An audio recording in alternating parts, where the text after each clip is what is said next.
जनसंवाद खबर में आपका स्वागत। घोसी थाना क्षेत्र के कोल्हवापर गांव में जमीनी विवाद को लेकर हुई मारपीट, महिला समेत 2 लोग हुआ घायल। दरअसल मामला घोसी थाना क्षेत्र के कोल्हवापर गांव का है, जहां जमीनी विवाद को लेकर हुई मारपीट में एक महिला गंभीर रूप से घायल हो गई। घायल महिला मनोज देवी का इलाज घोसी पीएचसी में कराया जा रहा है। मामले की जानकारी देते हुए महिला के परिजन ने बताया कि जमीन के मेढ़ को काटा जा रहा था, जिसका विरोध महिला के द्वारा करने पर महिला को मार पीट कर घायल कर दिया। इस संदर्भ में मामले की सूचना पुलिस को दी गई है।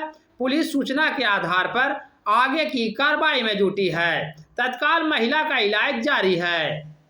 किस लिए हुआ? जमीन चलते सर, जब ने तब हमको जमींदारी काटता है और मारता है सर। अच्छा। अब कहता निकलता, अमीन भी नहीं लाता है सर। हाँ। हम खर्च भी करते हैं 6-7 हज़ार रुपया।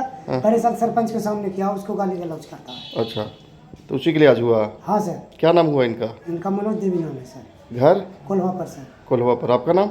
रामबचन प्रसाद।